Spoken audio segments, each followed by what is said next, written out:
Today's video is going to cover stories that, while no less tragic, didn't get as much attention on the global stage. These are real people whose lives were taken from them in violent ways, often tied to broader issues like political unrest, social justice, and cultural conflicts. This video isn't just about telling their stories, it's about understanding the world they lived in and the struggles they faced.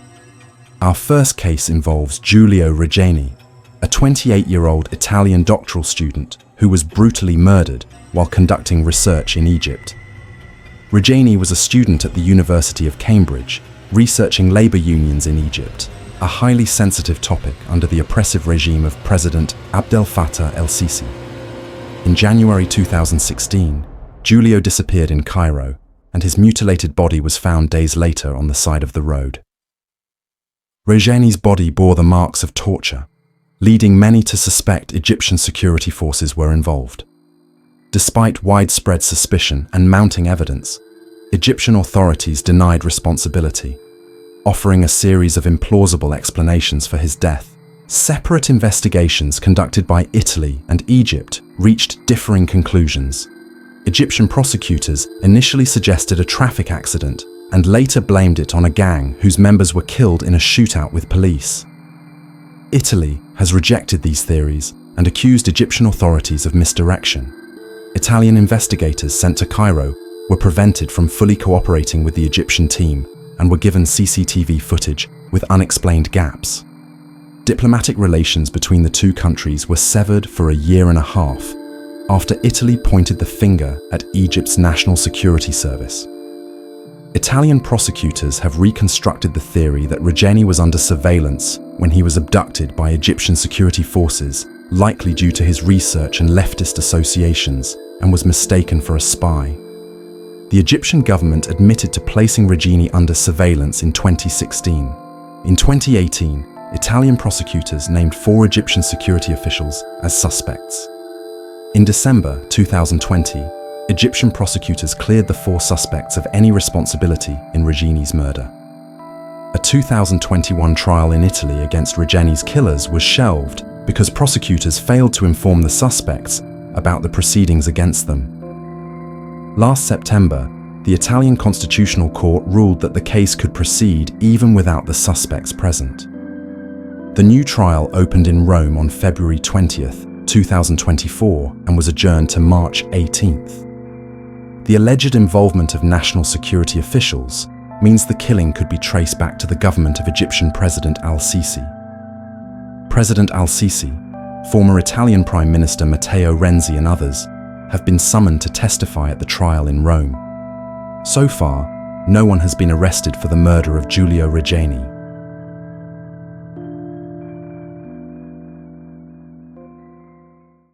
Farkhunda Malikzada, a story of tragedy and injustice. Today, we're covering a heartbreaking event that took place in Kabul, Afghanistan, a story that sent shockwaves across the world. It's the story of Farkhunda Malikzada, a 27-year-old Afghan woman who lost her life in a brutal mob attack on March 19, 2015. Farkhunda was a devout Muslim.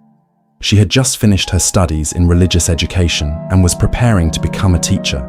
But on that day, her life was cut short by a horrific act of violence. It started when Farkhunda got into an argument with a man named Zainuddin, a vendor who sold amulets outside the Shahdo Shamshira Mosque. She challenged his practice of selling these superstitious items, something she believed was against the teachings of Islam. To defend himself, Zainuddin falsely accused Farkhunda of burning the Quran.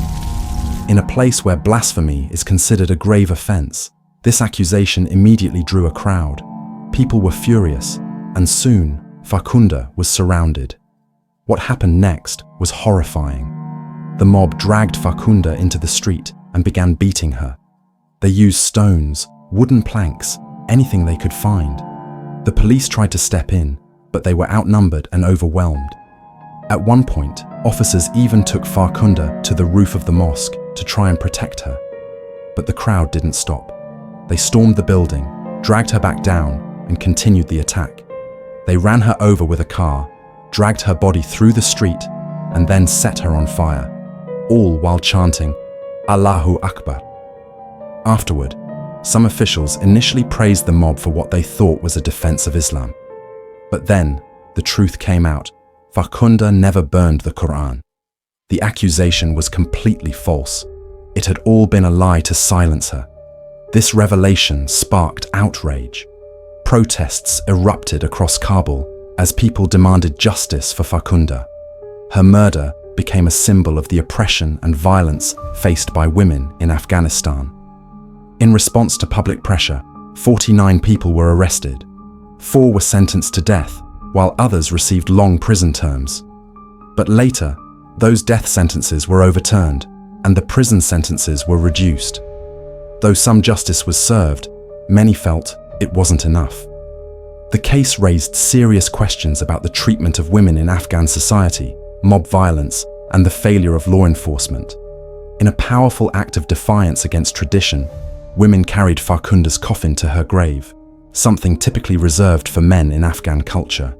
Farkhunda Malikzada's story is one of tragedy, but it also ignited a movement.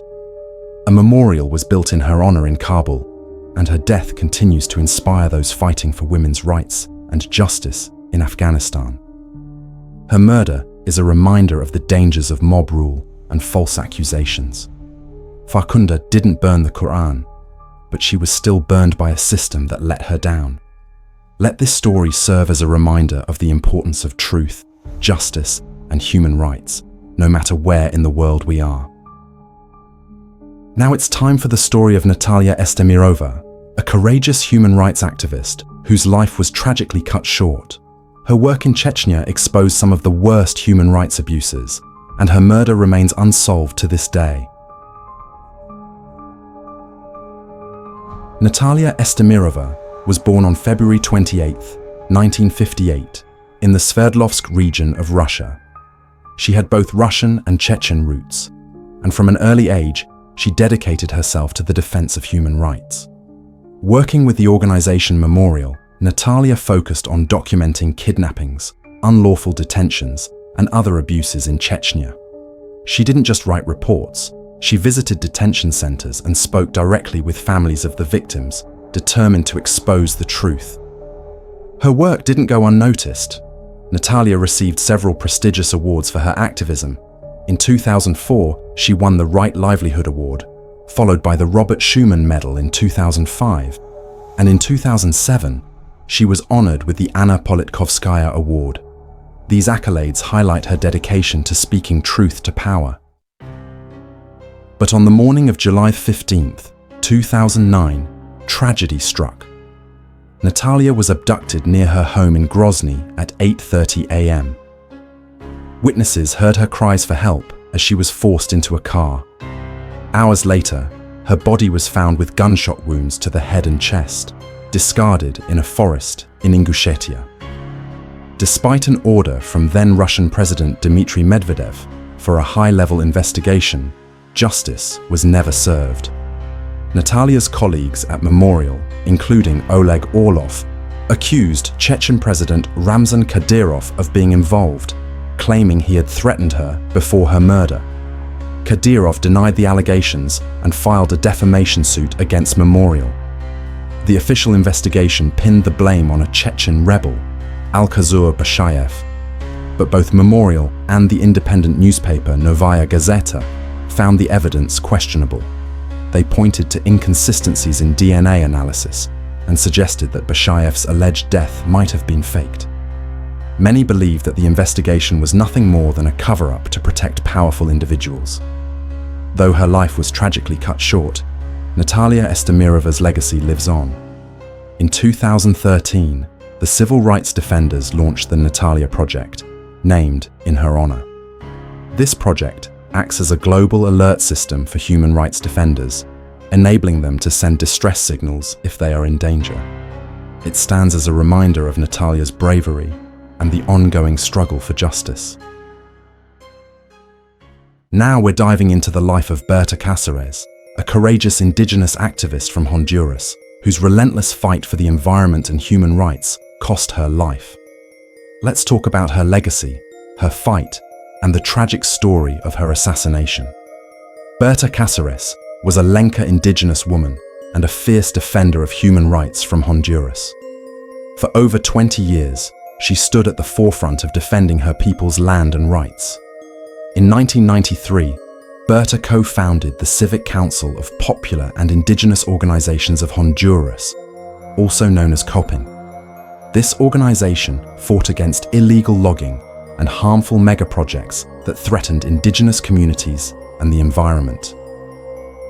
One of her greatest achievements was leading the successful campaign to protect the Gualcaqui River from being dammed by a major hydroelectric project.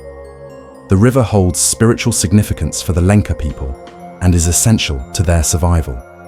Berta's work gained international recognition, and in 2015, she was awarded the prestigious Goldman Environmental Prize. On the night of March 2nd, 2016, tragedy struck. Berta Cáceres was brutally murdered in her home. In the days leading up to her death, she had received numerous threats, along with other members of COPIN. Berta was shot in her bedroom by unidentified gunmen. Many believe her assassination was a direct result of her relentless efforts to protect indigenous rights and the environment. Within 2 months, 4 men were arrested in connection with her murder. Shockingly, 2 of them had ties to DISA, the company behind the Agua Zarca Dam, a project that Berta and COPIN fiercely opposed. The road to justice for Berta has been long and controversial. In 2018, 7 men were convicted of her murder, with evidence showing they were hired by DISA executives to kill her. But this was just the beginning. In July 2021, David Castillo, an ex-intelligence officer and president of DISA, was found guilty of being a co-conspirator in the plot to kill Berta. In June 2022, he was sentenced to over 22 years in prison.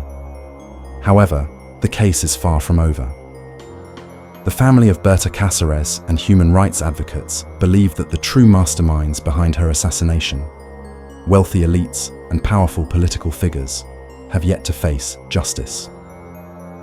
In December 2023, a warrant was issued for the arrest of Daniel Atala Medense, DISA's financial director.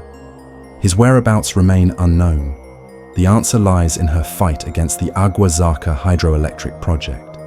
This dam, backed by international financing, threatened the Gualcaqui River, sacred to the Lenca people. Despite the community's opposition, the Honduran government approved the project without consulting them. Berta's activism was so effective that major funders, including the World Bank and the Chinese state company Sinohydro, withdrew their support.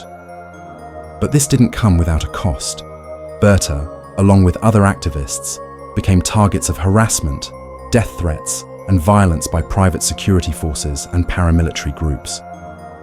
The investigation into her death revealed that powerful corporate and political forces were deeply involved in both the murder and the subsequent cover-up.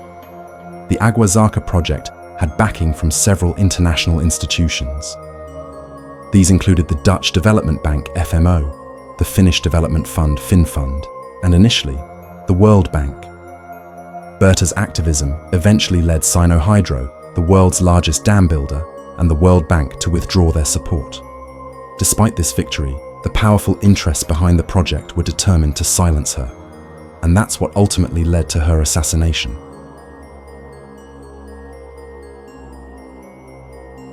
The assassination of Jamal Khashoggi. Jamal Khashoggi was a Saudi journalist, author, and former general manager and editor-in-chief of the Al Arab news channel. He also edited the Saudi newspaper Al Watan, turning it into a platform for progressive voices. In June 2017, Khashoggi fled Saudi Arabia and went into exile in the US, where he began writing columns for the Washington Post, openly criticizing the Saudi government, particularly Crown Prince Mohammed bin Salman. He advocated for reforms to modernize the country.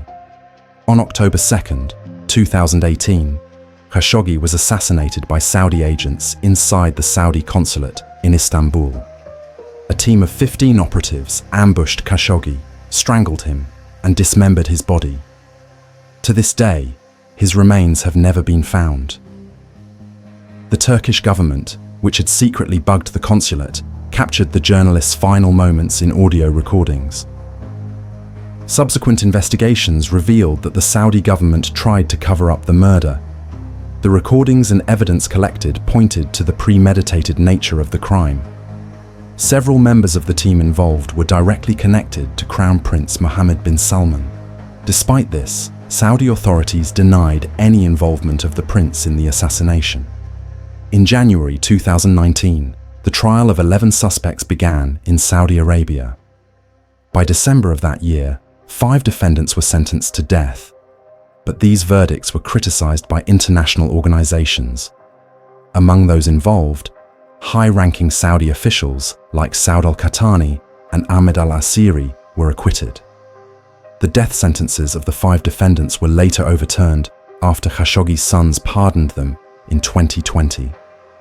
The assassination is widely seen as a crackdown on critical speech against the Saudi monarchy. In 2021, the US government declassified a report directly implicating Crown Prince Mohammed bin Salman as responsible for ordering the assassination.